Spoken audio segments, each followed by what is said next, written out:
Good evening, and welcome to Simply Raw News, where we give you the full, unvarnished truth. Tonight, we're diving into the real story behind John Cecil Rhodes and the Rhodes Scholarship, and we're not leaving out the darker chapters. John Cecil Rhodes was indeed a British imperialist and a key architect of colonial rule in southern Africa. But let's be clear. His expansion wasn't just about drawing lines on a map. Rhodes was deeply involved in the violent takeover of lands from indigenous African tribes. Under his influence, and often with his direct support, military force was used to seize territories, leading to the deaths and displacement of countless African people.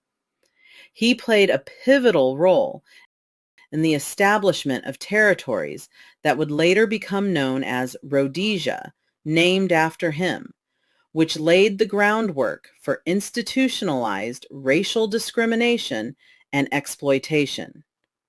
Rhodes was a firm believer in white supremacy, and he made no secret of his views that the British were a master race, destined to rule over others, a lot like Hitler.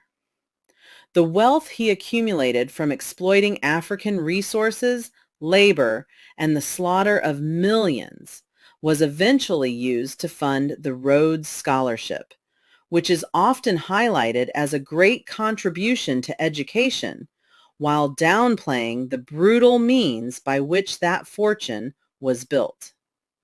So, in the spirit of telling the whole story, yes, the Rhodes Scholarship has provided opportunities for many, but it's crucial to remember that it came from a legacy of violence, murder, exploitation, and deeply rooted racism. This is the unedited truth, and it's important to see the full picture of history, not just the polished parts. Who was America trying to impress with their historical lies and fake heroes?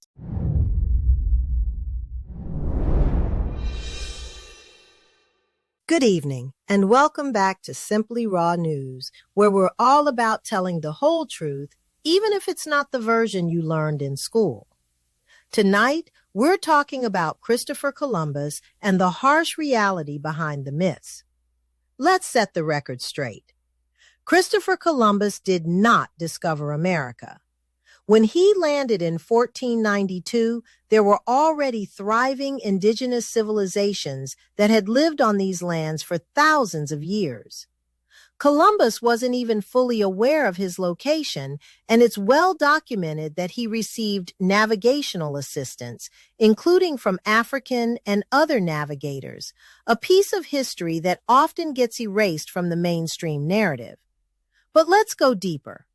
Columbus's arrival marked the beginning of a brutal era for Native Americans.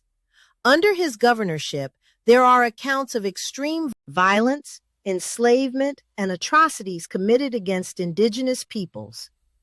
Columbus and his men forced native inhabitants into labor, and there are well-documented cases of brutality, including beatings, mutilations, and, yes, sexual violence. His arrival led to the exploitation and suffering of countless Native people and the beginning of a wave of colonization that would devastate indigenous populations for generations. So when we talk about Columbus, it's not just about correcting the myth of discovery. It's about acknowledging the real harm and the legacy of violence he left behind. That's the simply raw truth, because history deserves to be told honestly, warts and all. Good evening, and welcome back to Simply Raw News. I'm your news anchor, Zariana Exu. Tonight, we're turning back our calendars to 1620, when the Mayflower landed in present-day Massachusetts with British settlers in tow. The native people taught the settlers how to grow food and survive the winters in this new land. The kindness of the natives were repaid with an interest that no one saw coming. The ultimate stab in the back. though the stab wasn't sudden. This proverbial knife didn't draw blood until over 100 years later. The 7-Year War between Britain and France that started in 1756.